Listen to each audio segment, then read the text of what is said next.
महात्मा गांधी ने कहा था कि धर्म के बिना कोई राजनीति नहीं हो सकती। और ये वास्तविकता भी है। भारत जैसे एक समाज में जहां ज्यादातर लोगों के जीवन में धर्म एक महत्वपूर्ण स्थान रखता है, वहां धर्म के बिना राजनीति संभव नहीं है। मध्य प्रदेश में जैसे जैसे विधानसभा चुनाव सामने आ रहे हैं, वैसे वैसे राजनीति गहराती जा रही है और मध्य प्रदेश की राजनीति में बड़ी भूमिका निभा रहे हैं कथावाचक। नमस्कार, मैं सौरभ कुमार, आप देख रहे हैं आयुध। आज के वीडियो में बात करेंगे कि किस तरह कथावाचक मध्य प्रदेश की राजनीति के केंद्र में हैं और वो आगे चलकर इस राजनीति को कैसे प्रभावित कर सकते हैं। मध्य प्रदेश में इन दिनों कथावाचकों का खूब क्रेज चल रहा है। दो कथावाचक हमेशा चर्चाओं में रहते हैं, एक पंडित प्रदीप मिश्रा और दूसरा बागेश्वर धाम के श्री धीरेन्द्र कृष्ण शास्त्री। अब जब राजनीति बढ़ रही है तो ऐसे में दोनों का नाम ना आए, ये हो कैसे सकता है। हाल ही के दिनों में विंध्य प्रदेश खूब चर्चाओं में रहा था। दरअसल हुआ क्या कि भाजपा के मेयर विधायक नारायण त्रिपाठी ने ये मांग कर डाली कि विंध्य प्रदेश को नया प्रदेश बनाया जाए और वो अपनी नई पार्टी बनाकर विंध्य के सभी सीटों से चुनाव लड़ेंगे। अब नारायण त्रिपाठी के चुनाव लड़ने का मतलब है कि सीधा नुकसान होगा भाजपा को, क्योंकि इस जगह पर ज्यादातर सीटें भाजपा जीत कर आती है। विंध्य प्रदेश के में अपने पार्टी की घोषणा नारायण त्रिपाठी बागेश्वर धाम की एक कथा के दौरान करने वाले थे।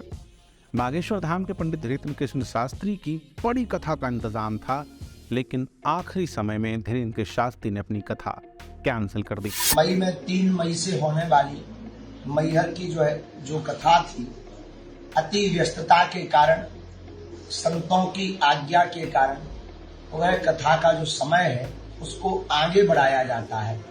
इसके बाद नारायण त्रिपाठी नाराज हो गए। उन्होंने इस मामले को राजनीति से प्रेरित बताया। सभी लोगों को सादर प्रणाम। बागेश्वर धाम महाराज जी की कथा 3 मई से 7 मई तक के लिए तय की गई थी। 15 तारीख को टेंट का प्रथम कार्य का भूमि पूजन रखा गया था। किन्हीं कारणों से ये कथा लगभग स्थगित हो चुकी है या स्थगित हो चुकी है। हाल ही के दिनों में पंडित धीरेन्द्र कृष्ण शास्त्री भाजपा और संघ के पदाधिकारियों के साथ एक मंच पर देखे गए थे और इस मंच पर उनके साथ खड़े थे देवकीनंदन ठाकुर। देवकीनंदन जी भी कथावाचकों की दुनिया में अपना एक प्रभाव रखते हैं और 2018 के चुनाव में उन्होंने मध्य प्रदेश की राजनीति में बड़ा रोल प्ले किया था। दरअसल हुआ क्या था कि 2018 के चुनाव से ठीक पहले देवकीनंदन जी ने मंच से सपाक्स नाम के एक पार्टी की घोषणा की थी।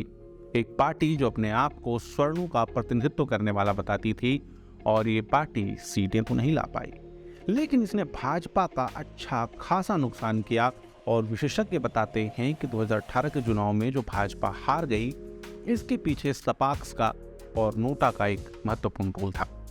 ऐसे में जब देवकीनंदन ठाकुर बागेश्वर धाम के साथ एक मंच पर आते हैं और भाजपा के प्रदेश अध्यक्ष के साथ तिरंगा और भगवा लहराते हैं, तो इसका सीधा संदेश जाता है और इसी मैसेजिंग की कोशिश भाजपा लगातार कर रही है। इन सब के बीच कांग्रेस में कोई पीछे नहीं है।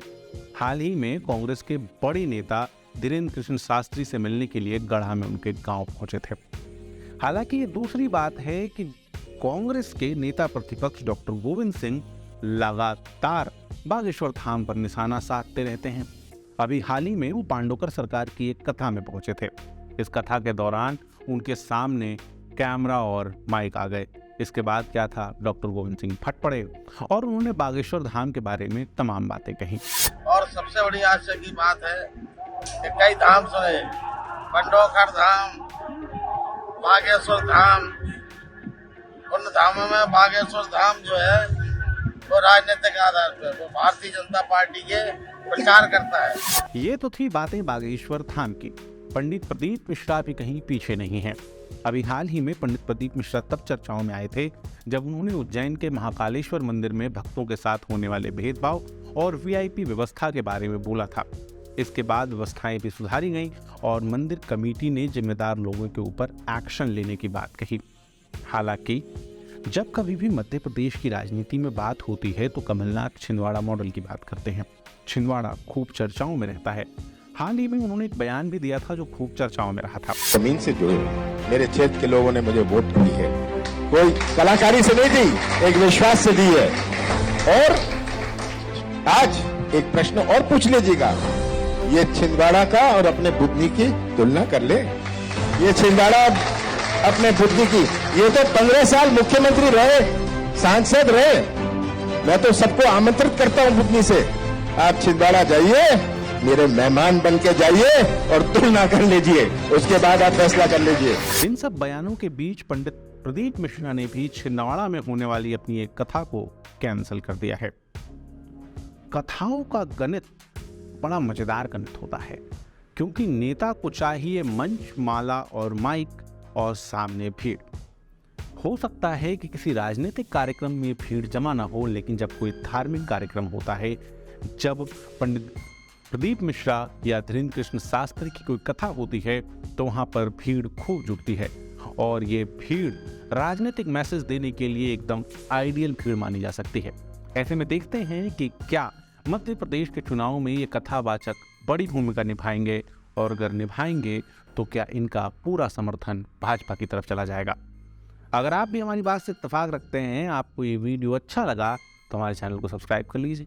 हम इस तरह के वीडियोस लगातार आपके लिए बनाते रहते हैं। इसके साथ ही आप फेसबुक, ट्विटर और इंस्टाग्राम पर भी हमसे जुड़ सकते हैं। आपका बहुत बहुत धन्यवाद।